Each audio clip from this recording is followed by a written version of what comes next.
नमस्कार दोस्तों, स्वागत है आपका अपने यूट्यूब चैनल ऐसा स्टडी पर। दोस्तों, प्राचीन भारत के इतिहास की जो सीरीज हमने शुरू की है उसके टॉपिक सेकंड में आप सभी का स्वागत है।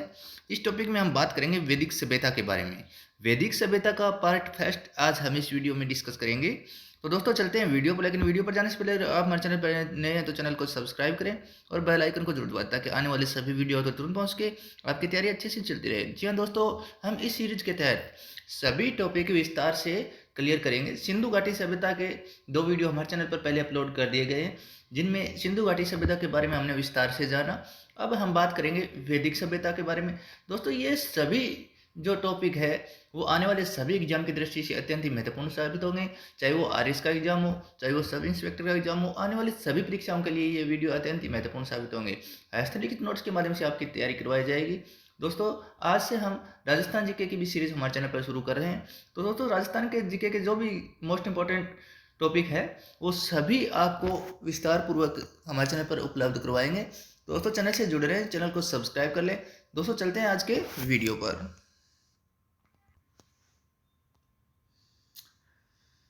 आज हम जानेंगे वैदिक काल के बारे में। वैदिक साहित्य के अंदर दोस्तों वेद, ब्राह्मण, आरण्यक और उपनिषद को शामिल किया जाता है। वैदिक साहित्य में वेद, ब्राह्मण, आरण्यक और उपनिषद को शामिल किया जाता है। वेद और जो ब्राह्मण ग्रंथ है वो कर्मकांड पर आधारित है। वेद और ब्राह्मण ग्रंथ है वो कर्मकांड पर आधारित है और आरण्यक और उपनिषद है वो ज्ञान पर आधारित है। कई बार एग्जाम में पूछा जाता है कि वेद और ब्राह्मण किस पर आधारित है, तो दोस्तों कर्मकांड पे जो आधारित है वो वेद और ब्राह्मण है। आरण्यक और उपनिषद है वो ज्ञान पर आधारित है। वैदिक साहित्य को श्रुति साहित्य भी कहा जाता है। नेक्स्ट अगर बात करें वेदांग, स्मृति साहित्य, पुराण, रामायण, महाभारत, ये दोस्तों वैदिक साहित्य का अंग नहीं है। तो दोस्तों एग्जाम में पूछा जाता है कि वैदिक साहित्य का अंग कौन कौन सा है। दोस्तों 4 अंक नाम दे देते हैं, वेद, ब्राह्मण, आरण्य, उपनिषद, और इनमें से एक दे देते हैं। तो दोस्तों ये जो दिए गए हैं वेदांग, स्मृति साहित्य, पुराण, रामायण, महाभारत, ये वैदिक साहित्य का अंग नहीं है। नेक्स्ट अगर बात करें वेद साहित्य, वेद का जो शाब्दिक अर्थ है वो होता है ज्ञान।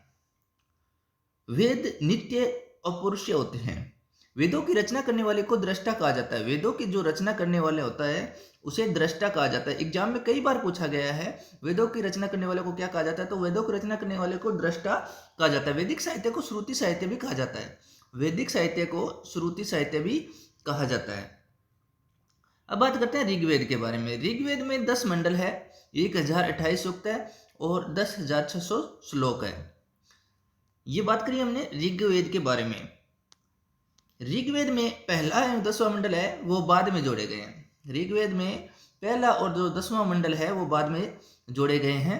ऋग्वेद के दूसरे से 7वें तक मंडल तक जो है उन्हें परिवार मंडल या वंश मंडल कहा जाता है, क्योंकि एक ही परिवार के लोगों ने इस मंडल की रचना की थी। दूसरे से 7वें तक जो मंडल है वो जिन्हें परिवार मंडल या वंश मंडल भी कहा जाता है। ऋग्वेद का पहला और जो 10वां मंडल है वो बाद में जोड़े गए थे। ऋग्वेद के तीसरे मंडल में देवी सूक्त है जिसमें हमें गायत्री मंत्र का उल्लेख मिलता है। गायत्री मंत्र की रचना है गुरु विश्वामित्र के द्वारा की गई थी। गायत्री मंत्र है वो सावित्री यानी सूर्य को समर्पित है। गायत्री मंत्र है वो सूर्य को समर्पित है। ऋग्वेद के 7वें मंडल में 10 राज्य यानी 10 राजन युद्ध का उल्लेख हमें मिलता है। यह युद्ध पुरुषनी नदी के तट पर लड़ा गया था। 10 राज्य युद्ध का उल्लेख हमें ऋग्वेद के 7वें मंडल में मिलता है। एग्जाम में कई बार पूछा गया है कि 10 राज्य युद्ध किस नदी के किनारे लड़ा गया, तो पुरुषनी नदी के किनारे यह युद्ध लड़ा गया था। पुरुषनी यानी कि रावी नदी। ऋग्वेद के 7वें मंडल में इसका उल्लेख हमें देखने को मिलता है। ऋग्वेद का जो 9वां मंडल है वो सोम को समर्पित है। ऋग्वेद का 9वां मंडल है वो सोम को समर्पित है। सोम का निवास स्थान है वो मुजवंत पर्वत को बताया गया। मुजवंत पर्वत है, इसको सोम का निवास स्थान बताया गया है। ऋग्वेद के 10वें मंडल के पुरुष सूक्त में शूद्र शब्द का उल्लेख सर्वप्रथम हमें देखने को मिलता है। ऋग्वेद के 10वें मंडल में पुरुष सूक्त के में शूद्र शब्द का उल्लेख हमें सर्वप्रथम देखने को मिलता है। 10वें मंडल के नासदीय सूक्त में निर्गुण भक्ति का उल्लेख भी हमें देखने को मिलता है। दोस्तों एग्जाम में कई बार पूछा गया निर्गुण भक्ति का उल्लेख हमें सर्वप्रथम कहाँ मिलता है, तो ऋग्वेद के 10वें मंडल के नासदीय सूक्त में हमें ये देखने को मिलता है। ऋग्वेद के मंत्र उच्चारण करने वाले को होत्र कहा जाता है। कई बार एग्जाम में पूछा गया है कि ऋग्वेद के मंत्रों को उच्चारण करने वाले को क्या कहा गया है, तो होत्र कहा जाता है। और वेदों की रचना करने वाले को दृष्टा कहा गया है। ये बात की हमने ऋग्वेद के बारे में। अब बात करते हैं यजुर्वेद। यजुर्वेद इसके दो भाग है दोस्तों, कर्षण यजुर्वेद और शुक्ल यजुर्वेद। इस वेद में यज्ञ करने की विधियों का उल्लेख हमें मिलता है। एग्जाम में पूछा जाता है कई बार कि यज्ञ करने की विधियों का उल्लेख हमें कहाँ से मिलता है, तो दोस्तों यजुर्वेद में अंदर यज्ञ करने की विधियों का उल्लेख हमें मिलता है। यह वेद गद्य एवं पद दोनों भागों में है। मंत्रों का उच्चारण करने वाले को उदरव्यू कहा जाता है। यजुर्वेद के जो मंत्र है उनका उच्चारण करने वाले को उदरव्यू कहा जाता है। अब बात करते हैं सोमवेद के बारे में। संगीत का प्राचीनतम स्रोत है वो सोमवेद है। उच्च स्वर में गाए जाने वाले मंत्रों का उल्लेख इसके अंदर हमें मिलता है। भगवान कृष्ण का प्रिय वेद सामवेद था। मंत्रों का उच्चारण करने वाले को उद्गात कहा जाता है। मंत्रों का उच्चारण करने वाले को उद्गात कहा जाता है। तो दोस्तों याद रख सकते हैं कि संगीत से संबंधित है, तो गाना से गाता बनता है, तो उद्गात जो मंत्रों का उच्चारण करते हैं उन्हें उद्गात कहा जाता है। अब बात करते हैं अथर्ववेद।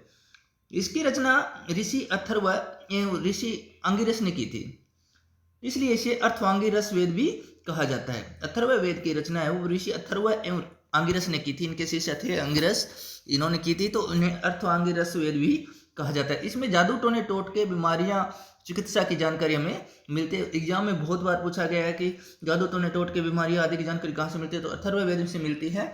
अथर्व वेद की जो रचना है वो ऋषि अथर्व व इनके शिष्य अंगिरस के द्वारा की गई थी।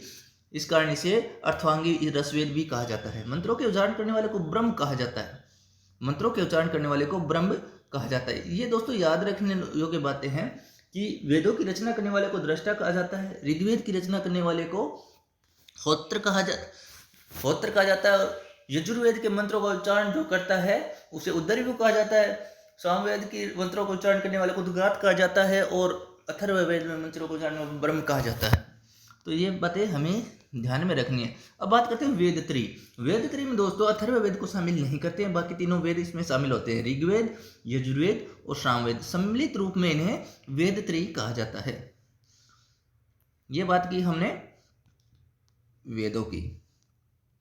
अब अगर बात करें ब्राह्मण साहित्य, यज्ञ करने की विधियों का उल्लेख हमें इसमें मिलता है वेदों ब्राह्मण साहित्य में। ब्राह्मण साहित्य है वो सरल भाषा में लिखे गए साहित्य थे। ऋग्वेद से संबंधित जो ब्राह्मण साहित्य है वो है ऐत्रेय और कौशितकी। दो ब्राह्मण साहित्य है ऋग्वेद से संबंधित, ऐत्रेय और कौशितकी। यजुर्वेद से अगर बात की जाए तो शतपथ और तैत्रेय दो इसकी हैं। सामवेद की बात की जाए तो पंचवीस, षड्वीस और जैमिनी तीन ब्राह्मण साहित्य है वो सामवेद से संबंधित है। और अथर्ववेद से केवल एक ब्राह्मण साहित्य है वो है गोपथ। तो ये भी मोस्ट इंपॉर्टेंट क्वेश्चन बनता है इनसे। कई बार एग्जाम में पूछा जाता है कि ऋग्वेद के ब्राह्मण साहित्य बताइए, यजुर्वेद के ब्राह्मण साहित्य बताइए, सामवेद के बताइए या अथर्ववेद के बताइए। तो ये बात की हमने ब्राह्मण साहित्य के बारे में। अब बात करते हैं आरण्यक साहित्य। आरण्यक साहित्य वे थे जिनकी रचना अरण्य यानी कि जंगल में की गई थी। इसमें रहस्यात्मक ज्ञान और दार्शनिक तत्वों पर बल दिया गया है। आरण्यक जो साहित्य हैं उनकी रचना वो जंगलों में की गई थी। अब बात करते हैं उपनिषद साहित्य। उपनिषद का जो विषय है वो रहस्यात्मक ज्ञान और दार्शनिक विषय है। उपनिषद का शाब्दिक अर्थ कई बार एग्जाम में पूछा जाता है। उपनिषद का शाब्दिक अर्थ है इसका गुरु के समीप निष्ठापूर्वक बैठना। उपनिषदों में रहस्यात्मक ज्ञान को किस्से एवं संवाद के माध्यम से समझाया गया है। अब बात करते हैं कंठोपनिषद। कंठोपनिषद में हमें यम एवं निचिकेता का संवाद देखने को मिलता है।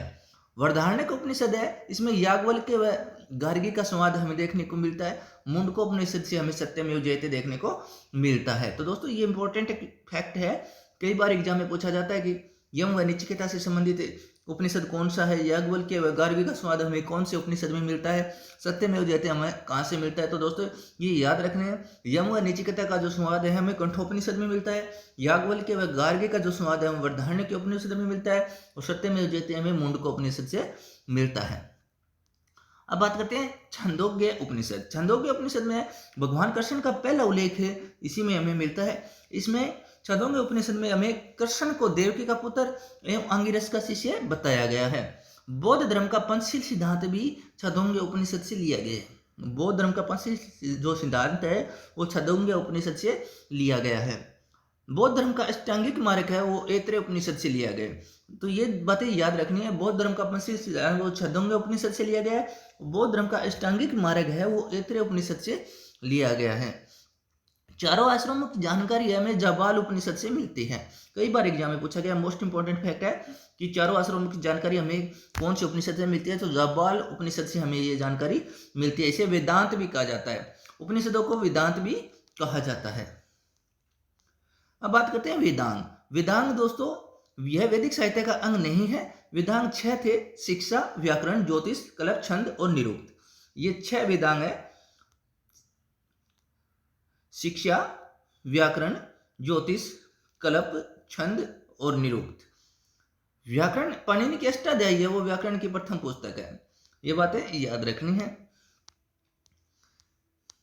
अब बात करते हैं पुराण। पुराणों की संख्या 18 है।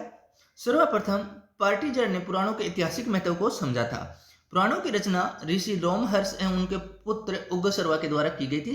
कई बार एग्जाम में पूछा गया है कि पुराणों की रचना किसने की थी, तो लोमहर्ष और उनके पुत्र अंगिरस के द्वारा, उग्रसर्वा के द्वारा पुराणों की रचना वो की गई थी। सबसे प्राचीन जो पुराण है वो है मत्स्य पुराण। मत्स्य पुराण सबसे प्राचीन पुराण है। इसमें सातवाहन शुंग वंश की जानकारी हमें मिलती है। मत्स्य पुराण के अंदर सातवाहन और शुंग वंश की जानकारी हमें मिलती है। विष्णु पुराण के अंदर मौर्य शासकों की जानकारी मिलती है। इसे हम याद रख सकते हैं कि विष्णु चंद्रगुप्त मौर्य का जो शासनकाल था, विष्णु गुप्त जो प्रधानमंत्री थे मौर्य चाणक्य, उनका नाम विष्णु भी था, विष्णुगुप्त था। तो विष्णु पुराण के अंदर हमें मौर्य शासकों की जानकारी भी मिलती है।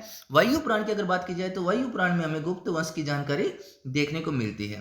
कई बार एग्जाम में पूछा जाता है कि मौर्य शासकों की जानकारी हमें कौन से पुराण से मिलती है, तो विष्णु पुराण से हमें मौर्य शासकों की जानकारी मिलती है। गुप्त वंश की जो जानकारी है वो वायु पुराण से मिलती है। और दुर्गा सप्तशती है वो हमें मार्कंडेय पुराण में मिलती है। तो ये बात की हमने पुराणों की। अब बात करते हैं स्मृति की। इसे कर्तव्य शास्त्र भी कहा जाता है। स्मृति साहित्य को कर्तव्य शास्त्र भी कहा जाता है। सबसे प्राचीन जो स्मृति है वो है मनुस्मृति। सबसे प्राचीन जो स्मृति है वो है मनुस्मृति। इसमें सुग व सातवाहन वंश के समय की इसमें रचना है। इसके जो टीकाकार है, सरलीकृत करने वाले हैं, ये नाम कई बार एग्जाम में पूछे गए हैं कि मनुस्मृति के जो टीकाकार है उनके नाम बताइए। तो दोस्तों कुल्लक भट्ट, भरूची और मेघातिथि ये मनुस्मृति के टीकाकार हैं। याज्ञवल्क्य के स्मृति के जो टीकाकार हैं वो विज्ञानेश्वर, विश्वरूप और अपरारक, ये याज्ञवल्क्य के स्मृति के टीकाकार हैं। तो दोस्तों ये याद रखने बहुत जरूरी है। कई बार एग्जाम में पूछा गया है कि मनुस्मृति के जो टीकाकार है वो कौन कौन है। तो दोस्तों कुल्लक भट्ट, भरूची और मेघातिथि है वो मनुस्मृति के हैं। और याज्ञवल्क्य के जो स्मृति के टीकाकार है वो विज्ञानेश्वर, विश्वरूप और अपरारक। जी ये बात करी हमने वैदिक साहित्य के बारे में सामान्य जानकारी। अगली वीडियो हम बात करेंगे ऋग्वैदिक काल के बारे में। तो दोस्तों चैनल से जुड़े रहे, चैनल को सब्सक्राइब करें और बेल आइकन को जरूर दबा दें ताकि आने वाले सभी वीडियो आपको तुरंत पहुंच के और आपकी तैयारी अच्छे से चलती रहे। धन्यवाद दोस्तों, जय हिंद।